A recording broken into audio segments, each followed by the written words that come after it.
Hey guys, welcome back to the channel. Welcome to another video. It's another all-new video that we've got in store for you today. We're talking Romeo Lavia being on the radar of Arsenal Football Club.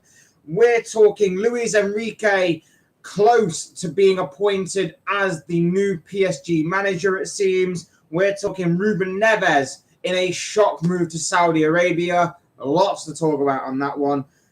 6 Chelsea players that could be following suit with Neves in terms of obviously from a Chelsea point of view, maybe going to Saudi Arabia as well, and West Ham possibly finding a replacement for Declan Rice going forward in Fulham's João Palhinha.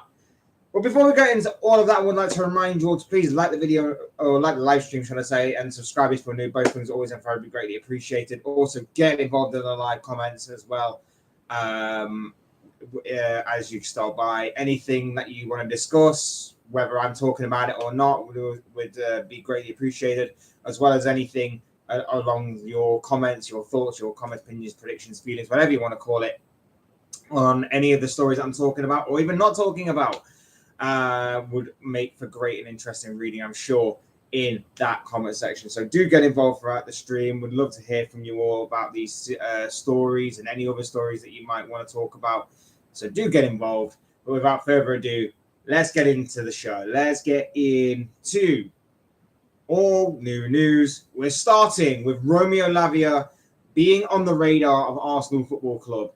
According to the man in the know, Fabrizio Romano, Arsenal have concrete and strong interest in Romeo Lavia.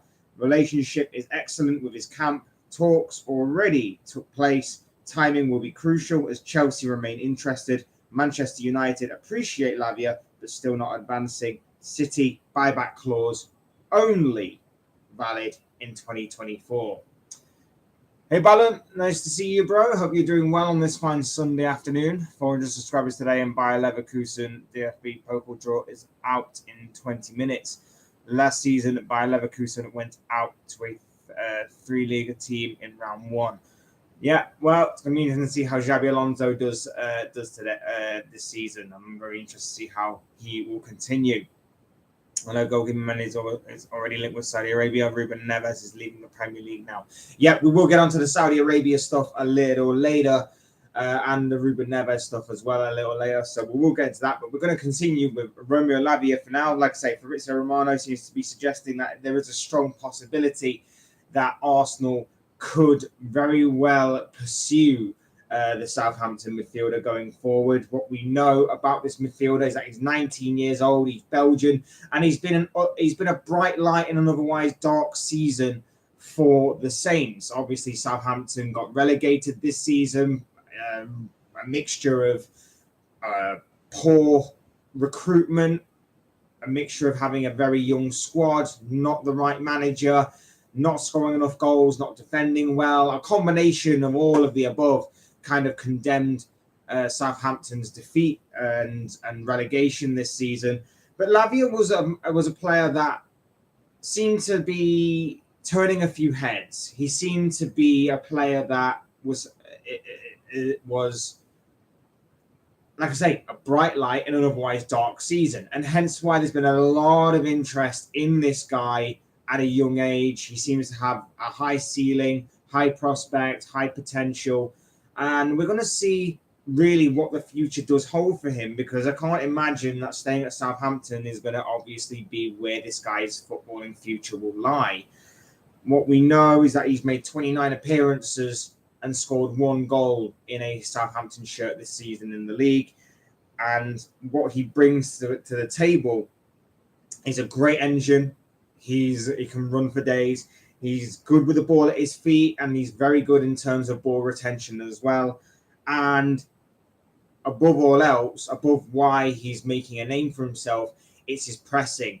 He's very tenacious. He's very quick. He's very physical, and it works well in a pressing system. And if we're seeing all that from a team of Southampton's caliber, with all due respect, and with the way that Southampton have obviously performed this season in terms of obviously being a relegation side, in terms of being a very inconsistent side, in terms of being a very young side that doesn't play possession-based football, hence why he doesn't play to his strengths of retaining the ball very well and obviously moving the ball forward quickly, and also in terms of pressing as well. I think we're only just scratching the surface of this guy, and it sounds daft to me to say because obviously he's only just 19 years of age, but we are literally only just scratching the surface with this guy. And I think obviously moving on to a better team, better players, better manager, I think will do him the world of good. It will improve and let him grow as a man, as a player. And obviously, it will be a great move for him. And as far as Arsenal are concerned, look, I think this is a good move for Arsenal in terms of preparations for the future. Maybe not so much for the here and now. I think he can still do a very good job, but I don't think he's what Arsenal need for the here and now right now. But I think with a lot of teams, it's going to be about the overall package of what their transfer window brings. So look at Liverpool, for example. They started off great with signing Alexis McAllister, but that signing can be elevated by having other players around him come in and elevate his status. So if they get Kefren Sharam, if they get another midfielder in there like Manu Kone, if they get a defender in there as well, that player profile is already pretty high for the bargain that Liverpool have. It will elevate itself even more so with the other players coming in around him as an overall package. This is a good signing in Romeo Lavia. He can come in, he can do a job, he can slowly be bleeded into the Arsenal squad. It doesn't have to be thrown into the deep end or anything. But it's about what other signings Arsenal are going to conduct this summer. It's about who else they bring in. We know that they're going to probably bring in Declan Rice, although there is obviously the Manchester City shark that is circling around this situation, ready to pounce if Arsenal do slip up. And again, the whole negotiation with Declan Rice is very strange, and the whole trying to lowball West Ham is very strange in itself. The way that they obviously tried to conduct an £80 million bid, very strange to me. But if they can bring in this player with Rice, with another established midfielder, and then obviously look to conduct a couple more players in there as well. For me, this would be a quality signing, whether it is for the present to bleed into the squad gradually, or whether it is for the long-term future in terms of this guy growing and evolving and getting better and better with each and every passing year. Because this guy, like I say, he's highly sought of. He has been attracting a lot of interest this season, and I genuinely believe that this guy could grow into a top midfielder because of how he plays, what he brings to the squad, and the way that obviously there are a lot of eyes on him right now.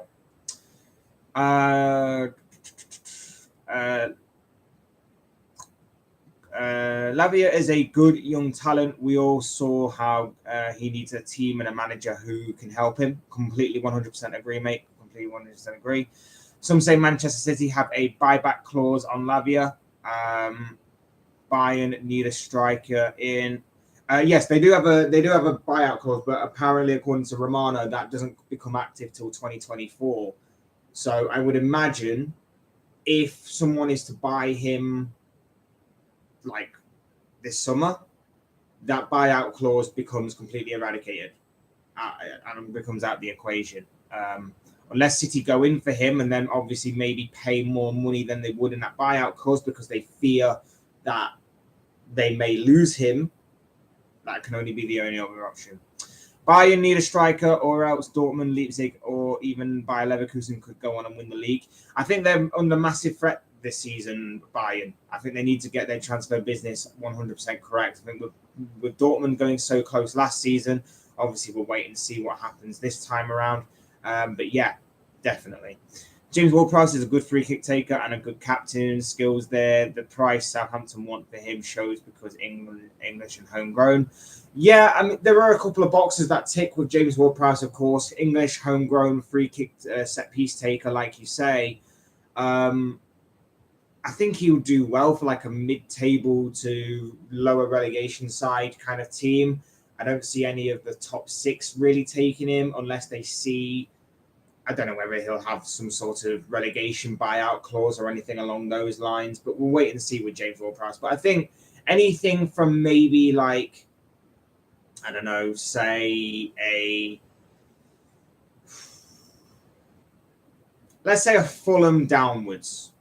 Let's say Fulham downwards of last season, with the exception of Chelsea, of course, because they're a sort of league standing anomaly in that sense. I think anything from Fulham downwards, I think James Ward-Prowse will do a very good job for. So we'll wait and see if anything does materialise with him. I believe Paris spoke to you, PSG job. Who wouldn't want the PSG job? It sounds great. You guaranteed a French league title, pretty much. Luis Enrique has rebuilt there. We'll get onto the Luis Enrique stuff in a little bit. Yes, Liverpool need more signings, as we spoke about it.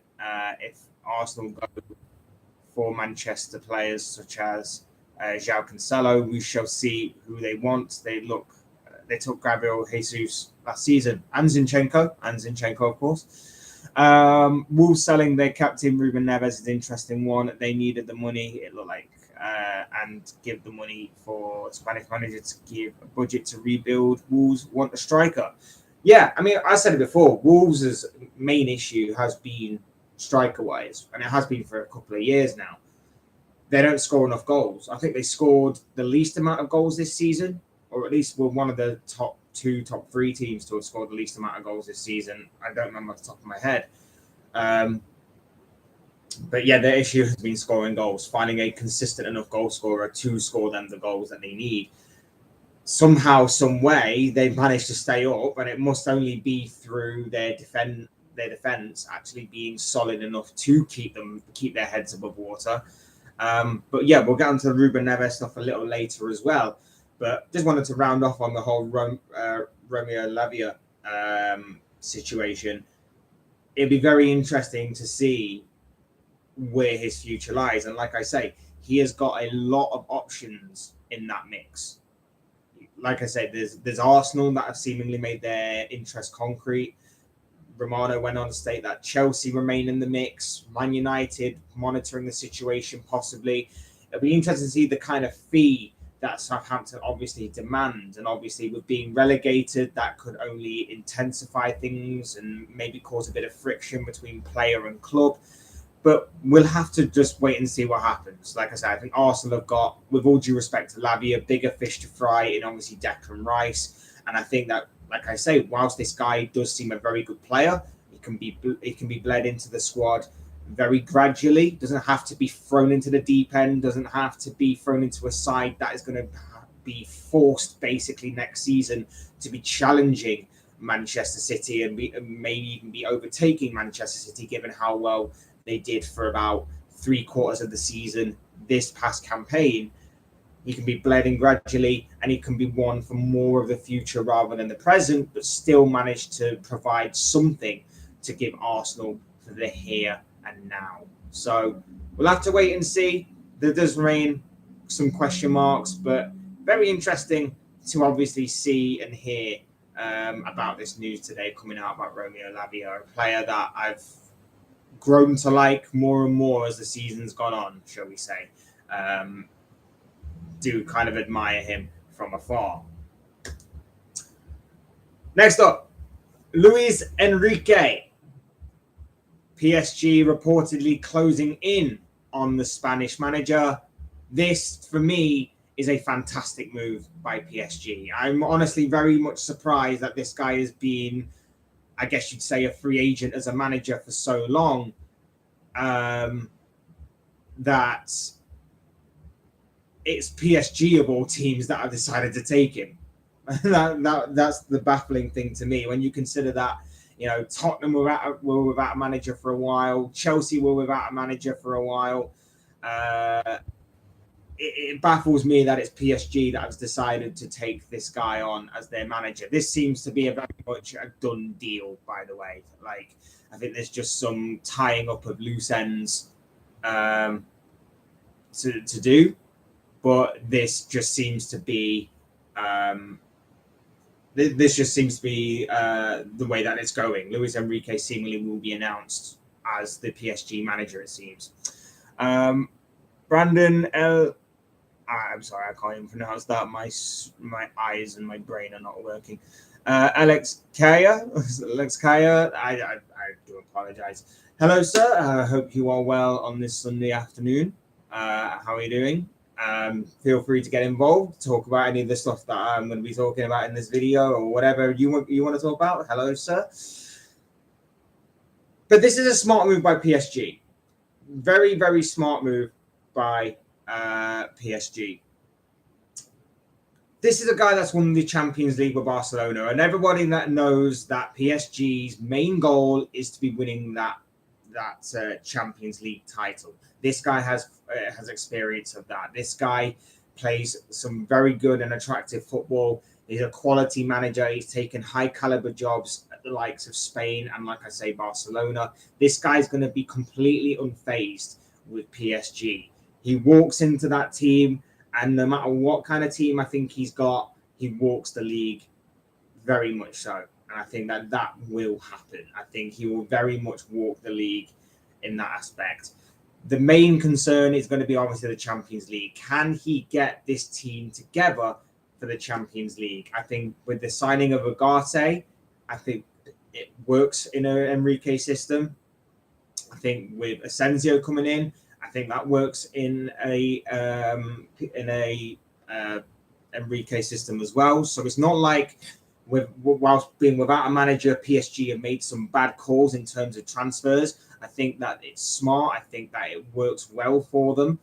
And I, for one, really like this move. I really like this move on PSG's part. And I think we are entering with PSG into a new sort of era where they're starting to look at things a little bit logistically and a little bit more intelligently, if that makes sense. Obviously, it remains to be seen if that will be the case, but Ugarte isn't the kind of big, massive name that you probably stand out for.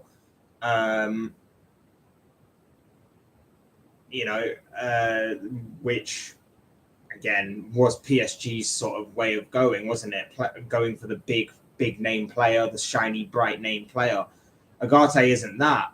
So it does make sense that they're maybe looking at this more intelligently. Asensio, big name player in Spain, but again, not maybe the quality that, I know he's a quality player, but maybe not necessarily the quality that PSG would have looked for to kind of boost their forward line, particularly after losing Lionel Messi. No problem. I'm from Guatemala. Guatemala. Nice. Very nice. Hope you're doing well, dude. I hope everything's going well with you. And thank you for joining us. I like it. I simply put, I very much like this move by PSG. I think this is a very smart move. Obviously, he knows Neymar as well. And with the constant growing speculation whenever transfer windows come around of Neymar, it's going to be interesting to see if this is going to be enough to make him stay. Obviously, the two had previous relationship when obviously they were at Barcelona. He managed Neymar when he was there during obviously a very successful time for Barcelona, winning the Champions League, like I say, and winning a number of Spanish domestic cups as well, including Spanish league titles. So there is a lot there of history and everything along those lines. I like it. I very much like it. And obviously we'll wait and see if obviously all the loose ends and everything can be tied up for this deal to go through. But Luis Enrique going to PSG, I think it's a very good move on PSG's part. I think it makes them a bit more of a threat in the Champions League. Maybe not to the extent that they'll win it the first time of asking under Enrique, but I think going forward, they are starting to put the wheels in motion maybe for a more smart and more intelligent sort of future ahead at PSG. And we can only wait and see what happens there. Ruben Neves. That is our next talking point. Ruben Neves. What the hell is all this about? Ruben Neves has signed for Al Hilal of PSG. Of PSG? I just talk about you, idiot. Right. So again, Ruben Neves has just signed for Al Hilal of Saudi Arabia. What? This came out of left field a little bit. This certainly came out of left field a little bit. And I, for one, cannot tell you why. No, I can tell you why, actually. Money. This is a player that I like your content. Thank you, friend. Thank you, my friend. Appreciate that. Like I say, like, subscribe if you like it. Subscribe if you want more content. That's all very much greatly appreciated. But thank you very much for stopping by, my friend, and for interacting. If you have, like I say, if you have any thoughts yourself on anything that I'm talking about or anything that you want to talk about yourself, feel free to hit up in the chat. That'd be very interesting, I'm sure. But for me, Ruben Neves. Jordan Lyman. Hey, dude. How you doing? Nice to see you again. Ruben Neves, for me, going to Saudi Arabia, absolute mad. Did not expect it. Didn't think it would anything would happen other than a move to a much bigger European club. And yet here we are talking about Ruben Neves going to Saudi Arabia. This was a guy that was very much had the interest of major and massive clubs in Europe at his feet. This was a guy that was being touted to possibly going to Manchester United, possibly going to Arsenal, possibly going maybe to Liverpool, possibly going to a top club in Germany, top club in Spain, top club in Italy. This guy had a lot of options, it seemed, throughout his career at Wolves, and yet now he is going to Saudi Arabia. Madness to me. Madness. Especially when you consider that the guy is 26 years of age. So it's not like it's the growing trend of players that are nearing the end of their career. It's not like it's the growing trend of players that are looking for like a last resort payday, players that are looking to set themselves up for retirement, anything along those lines. This is a guy who is nearing or within his prime years.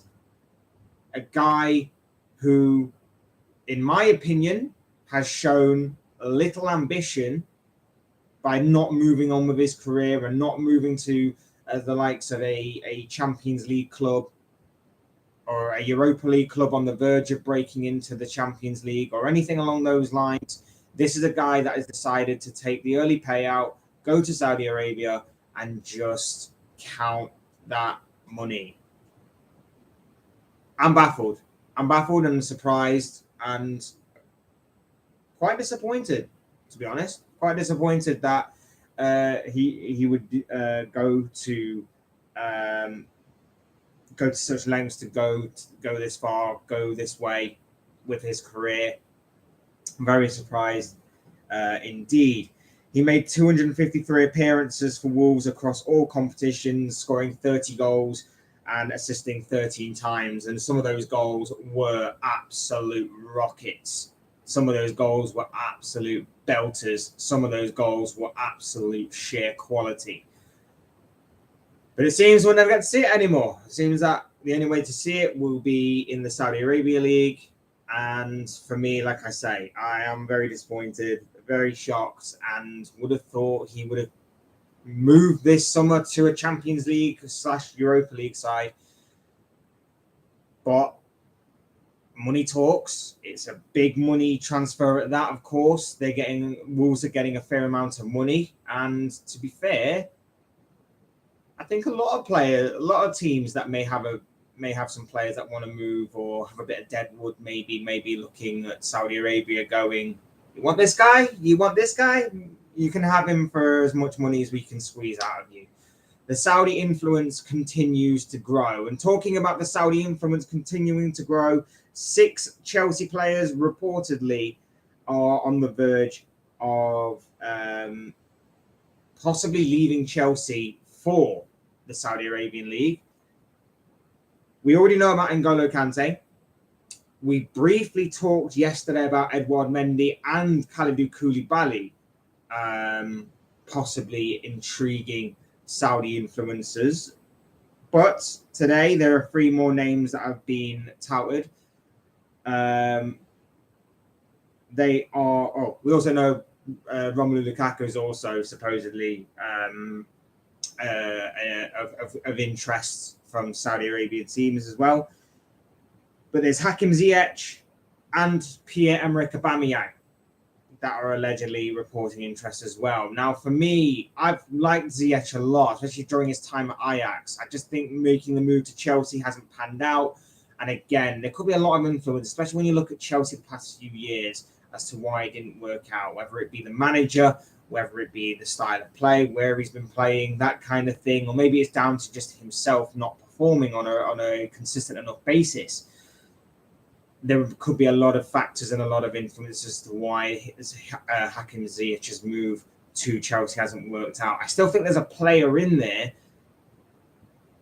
but it's about trying to find him and trying to unlock him more. And I think it's going to be very interesting to see where his future does lie. If that is obviously there, then for me,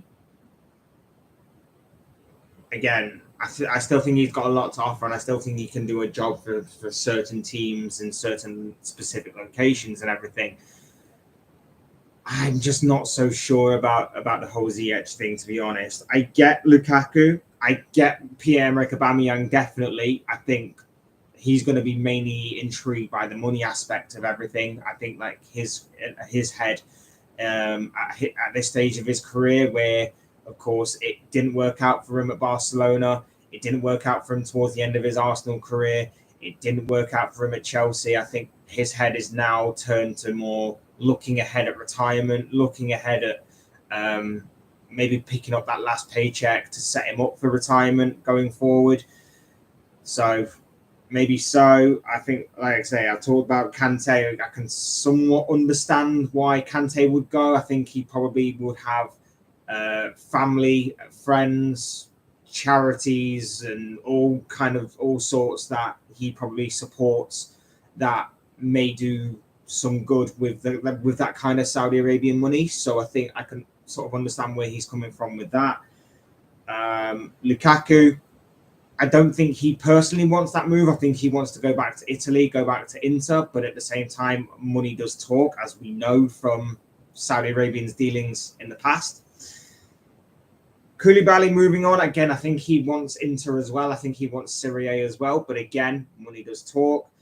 Mendy, at 31 years of age, as Ballon put in the chat here, he'll want to move on. And especially with Chelsea looking at trying to sign a new goalkeeper and maybe moving at least one of him or Kepa on. Maybe it will be Mendy that they move on rather than Kepa. We'll only wait and see on that one. And obviously, I talked about it, didn't I? Yeah. So, there are reasons as to why, mainly driven by money, of course, but a large part of it does make sense. And obviously, if Chelsea can pick up some extra money from and rinse these Saudi Arabian teams for as much as they can get, why not? Why not? If the money is there for the taking, why not? Why not use their influence? Why not use their financial resources to try and get as much out of it for yourself as what you can? We'll obviously wait and see. There is set to be a massive clear out at Chelsea.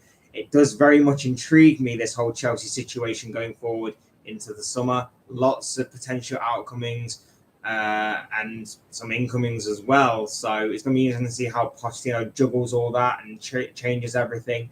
And like I say, I'm personally intrigued by this whole Chelsea project, whether it's for the good or bad reasons, only time will tell. But yeah, I'm intrigued nonetheless. DFB Pokal English is giving live updates on the draws, something you look at in 10 minutes, I would say, for Bayer Leverkusen and etc.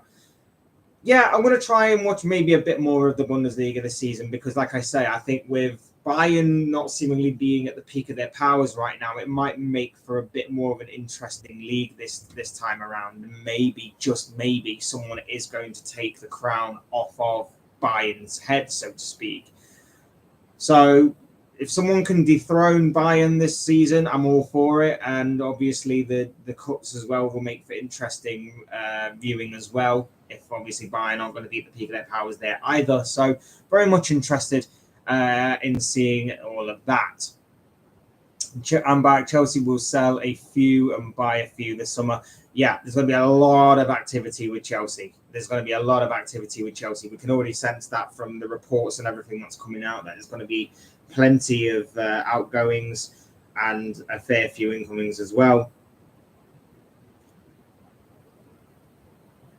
We'll have to wait and see. I still can't get over the Ruben Diaz thing. He's 26. He's 26. You know he's going for the money. It's mad.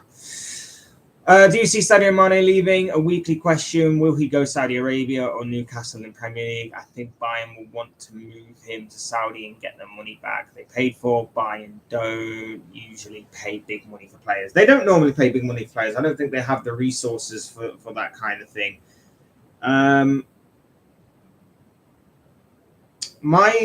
My thought on Sadio Mane is basically, I think he'll stay at Bayern. I think Bayern do want to keep him. I think they will want to try and work this out. And I think after having a season to settle in the Bundesliga, maybe he might start to improve, or it might start to gel, or maybe obviously the change in manager might help him, or something along those lines may actually help Mane go forward.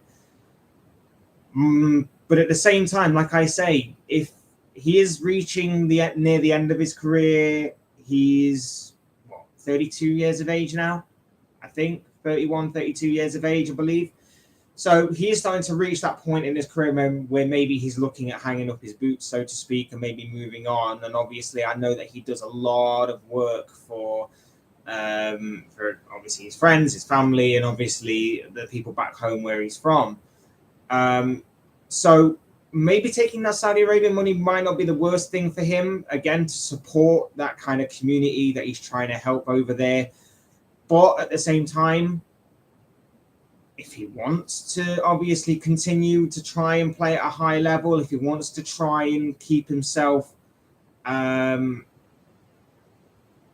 keep himself in Europe, maybe making a move might not be the worst thing. Staying at Bayern won't be the worst thing either, but maybe making a move to a Newcastle, as you mentioned. I don't remember ever seeing that, but let's say that by some stretch of the imagination, Newcastle do come in for him or something. I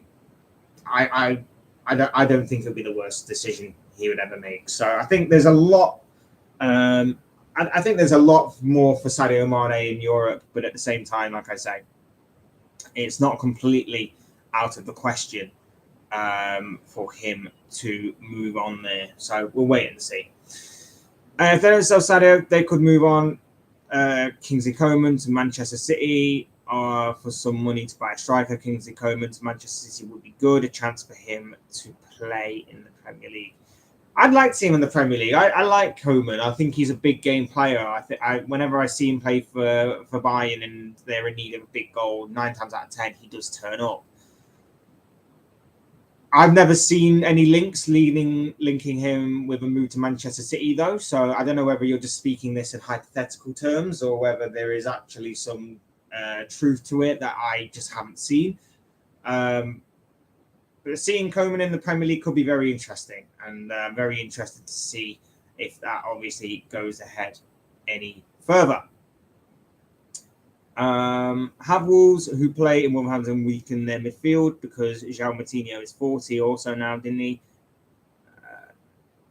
Yeah, I believe Moutinho did leave. So they've basically lost their main 2 midfielders of the past few years. Interesting to see what they do. They will probably sign players from Portugal. Yeah, you would imagine so, with obviously their track record. But remains to be seen. Like I say, they pick up, £47 million move, I think it is, for Neves. So it's a pretty hefty fee. It's probably not as hefty a fee as probably what he would have gone for maybe a year or 2 ago. But it's still a pretty good fee for a club like Wolves to acquire. I'm just wondering, obviously, like you are, what happens with Wolves going forward. They need now to cover a couple of midfield spots, some big midfield spots at that. and they need to find a consistent and prolific goal-scoring striker that is going to bag them about 15 to 20 goals a season. They can stay up now without having that striker, but eventually you are going to get caught. I think you are going to get caught in that. So I think they are going to need to obviously acquire those kinds of services. Where they find them remains to be seen. Luis FIFA 10. Hello, sir. Welcome to the chat. Brazil. From Brazil. Pretty cool. Pretty cool. Very jealous. Love it. Do want to go there at some point in my lifetime. So we'll wait and see. Santos Football Club. Yeah. Cool. Thank you very much for joining. Guys, hit the like button if you feel like you've enjoyed this live stream so far. Subscribe if you're new or want to see more content like this. Both things are always and forever be greatly appreciated, of course, as always. And obviously, feel free to get involved in the chat of anything you want to talk about or anything that I've previously talked about. Everything very much grateful and would love it. Love to see it all. Last talking point, or for me at least, last talking point. João Palhinha, Fulham midfielder, obviously joined last summer. Bit of an unknown, a little bit of an unknown player to most. Obviously, with Fulham coming up to the Premier League, many people expected Fulham to go down. They defied expectations and defied them massively with how well they managed to achieve throughout the entirety of the campaign.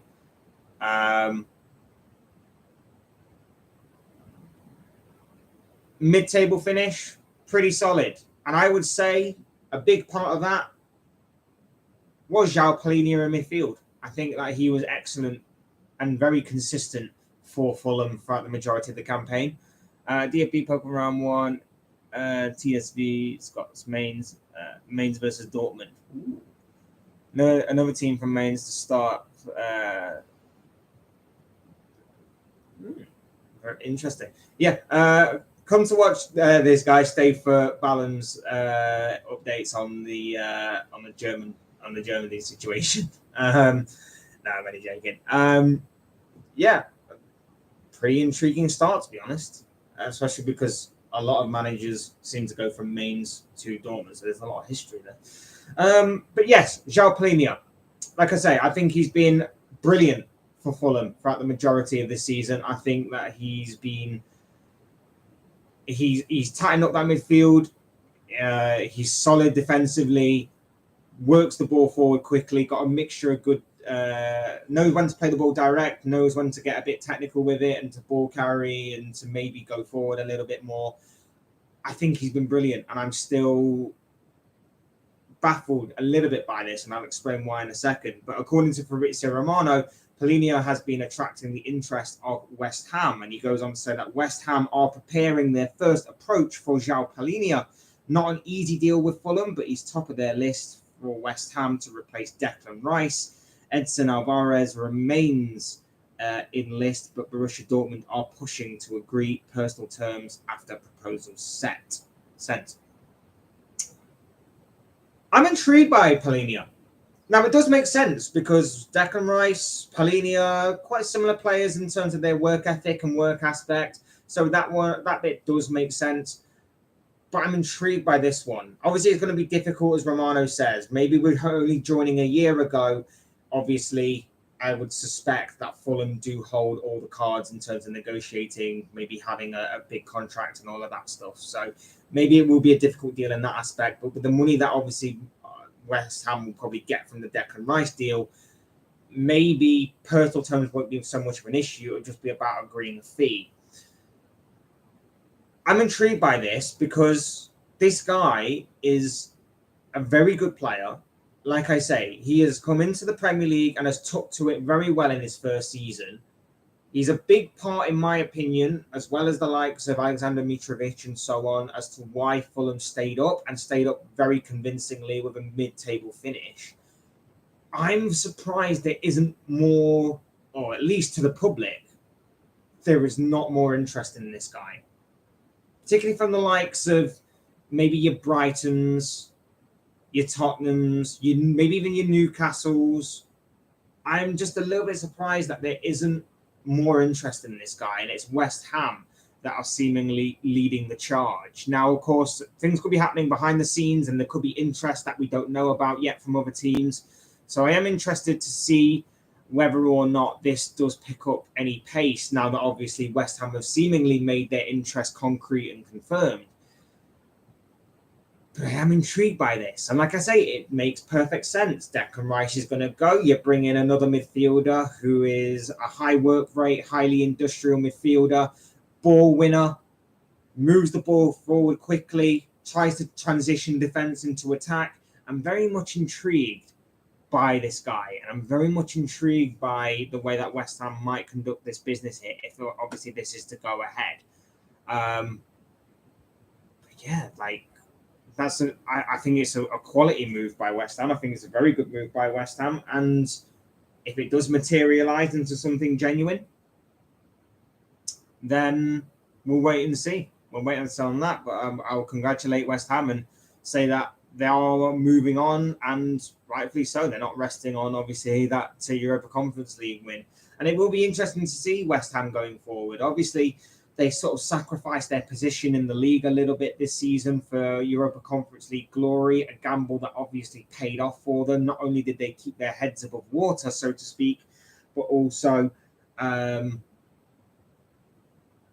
like I say, they ended up winning the trophy, didn't they? They ended up having a better trophy and a bigger trophy than the majority of teams that are in and around them. So, of course, brilliant for them.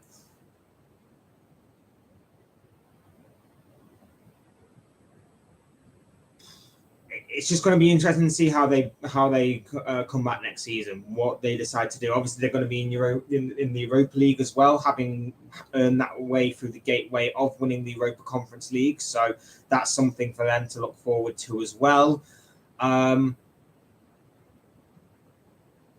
Yeah, it's going to be interesting. They need to beef up their squad. They need to refresh it a little bit in terms of their league standings and everything. But they need to also look ahead at, Europa League. You never know with the Europa League, because if you manage to get a good draw, you could probably get far in it. I know that obviously past the group stages, when the teams drop down from the Champions League, it makes it a bit more difficult.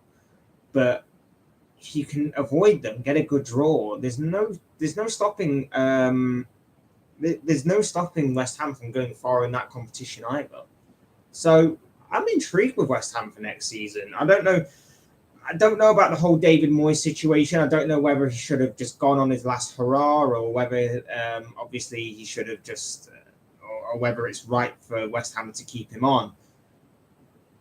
Either way, only time will tell. I'm very intrigued to know about West Ham going forward. So we'll wait and see on that one. But like I say, Declan Rice leaving, it's unfortunate, but at the same time, at least they seemingly have got a plan in place. And like I say, it will be difficult to get done. It'll be tough for it'll be tough for this deal to get over the line and done with, because obviously, like I say, Fulham rate him as a quality player. He's become one of Fulham's most standout and key players across this season. And of course, with only signing him a year ago, I would imagine he's tied down to a pretty lengthy contract still. Can't imagine he hasn't got more than 1 or 2 years left on it. So I'd imagine this will be a very difficult deal to get done. Still waiting for Bayer Leverkusen draw away to some small team. Finally, Tortoni Ottensen. Oh, jeez, I am so bad with reading names. Did Bayer Leverkusen win, I think, against Hertha Berlin? Hertha Berlin reserves 1 or 2 videos about this on YouTube, etc. Yeah, neither have I, dude. I have not heard of them either. So, yeah, you're not alone on that one. I'm pretty sure they did. I'm pretty sure they've got a pretty decent history in that competition. So I'm pretty sure they have done. Very interesting to know. I was going to leave it there, but there's been a slight update from Fabrizio Romano. He said it earlier as well. He's talking about Thomas Partey, and allegedly Arsenal could be considering moving Thomas Partey on this summer, but an important bid is required, and I think that's just basically the case that all players go through. Of everybody has their price. People may say they're not for sale, but we really know that everybody is for sale. Everybody has their price, and Partey is one of them. I think that he probably should stay for another season, considering losing already Granit Xhaka. Obviously needing a big squad to accommodate for the Champions League, of course. Having that stability in there, that reliability in there, I guess you'd say, from obviously being there for the past couple of years now, may help them. So I don't know. We'll see with what happens with Thomas Partey going forward, but it's going to be interesting to see. Let's not talk about Thomas Partey or Mason Greenwood. Have you seen the girl who was all hurt and upset? Yeah, true.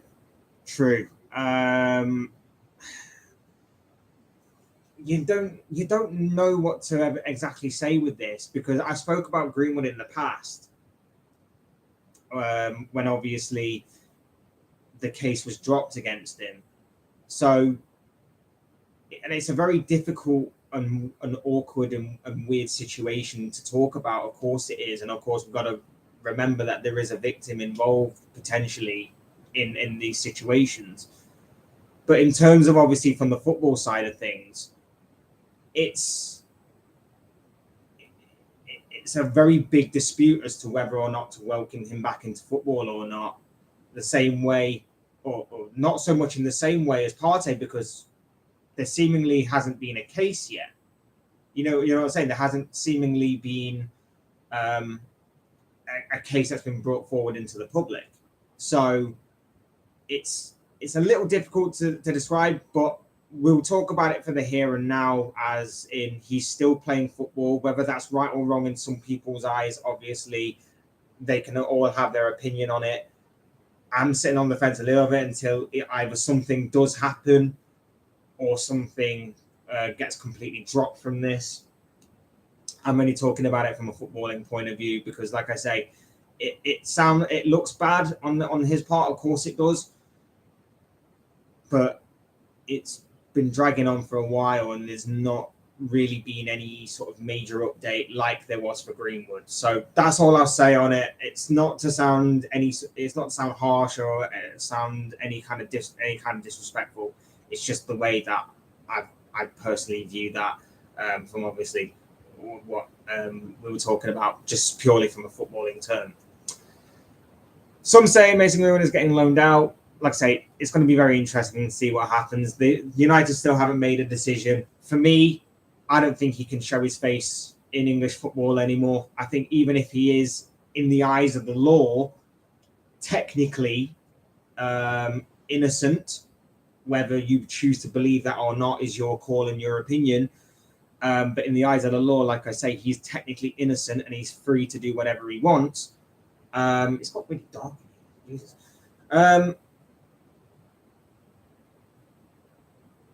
He can't show his face in England because the English football fans are absolutely brutal and they're going to absolutely tear him apart. If he goes abroad, maybe he's not as much well known out there. Maybe he can restart his football career again, maybe restart his private life again and hit a bit of a reset button. We'll have to wait and see. Bayern are away to a 3-Liga team. Bayern should progress. You never know. Yeah, it's like World Cup competitions. There is obviously the case and maybe the possibilities of David versus Goliath encounters. We'll have to just wait and see. One thing about German Cup, they don't drag it out like the FA Cup or the Champions League. Oh, Jesus. The Champions League draw is the most drawn out, most annoying and frustrating thing on the planet. I'm convinced it's the most drawn out random thing because they start it at like 5 and they explain it to you about 20 times during that first hour before they actually get there. They obviously do the awards and stuff, and maybe rightfully so that they acknowledge people, but they explain to you the teams that are in each part about 20 times as well. So they explain the teams, and then they explain how the draw works, and then they have an award, and then they explain it again, and they have another award. It's so drawn out. Just get to the point. And yeah, are we surprised they do German Cup draw in June, middle of summer, something to keep the fans aware of in August? I quite like it. I quite like it. It gives fans something to look forward to, and it's not sort of like something that's just thrown at fans with like a week or two's notice. So yeah, I quite like it. Yeah, I don't watch Champions League draw anymore. I find it boring. I get the updates on Twitter. I still watch it. I still watch it. Just to obviously see what happens. I don't know if obviously does it change? Does the format change this season, or is it next season for the Champions League? I think it's next season, isn't it? The format changes, so be interesting to see next season how the format changes and what happens with that. But yeah, I'm with you on that. Champions League draw, so long, so drawn out, so frustrating, and I cannot wait. Seriously, can you see my excitement? I cannot wait to sit through all that stuff again because it's not drawn out and boring at all. The Swiss model that call this is in 2024, I think. Yeah, I thought it was. I wasn't sure if they brought it forward a year earlier or whether it was going to be 2024, but yeah, 2024. The format changes, and we'll have to wait and see whether that will harm or do some damage, whether that will do some damage to the competition, or whether that will actually improve the competition going forward. So we'll wait and see on that one. But guys, it's been a great stream. We've covered a lot of topics, a lot of talking points. Appreciate you all for coming in. Appreciate you all for hitting the like button. Hit the like button on the way out still, if obviously you want to support the channel and everything. If you like this live stream, anything along those lines, support by subscribing as well. That'd be greatly appreciated. Or if you just want to see more content like this, anything along those lines would be greatly appreciated. Thank you all for your comments, your thoughts, comments, opinions, predictions. Continue to leave them in the comment section. I'm sure that will make for interesting and great reading. I'm sure about it. Thank you all for coming in. Thank you all for watching and listening. I've completely forgot where I'm at with this now. I'm just. It's been a great stream, but it's been frustrating for some of the talking points. Like Ruben Neves, frustrating. Champions League draw, frustrating. I'm kind of a bit lost now. But yeah, thank you all so much for watching and listening. I've been Fletch. Like I say, continue to leave your thoughts, comments, opinions, predictions, whatever you want to call it, in the comment section. Hit the like button if you haven't already. Subscribe if you're new and want to see more content like this. Both things are always incredibly greatly appreciated. And until next time, I'll see and speak to you all again soon in an all New-Newz live stream or another random video or whatever the case may be.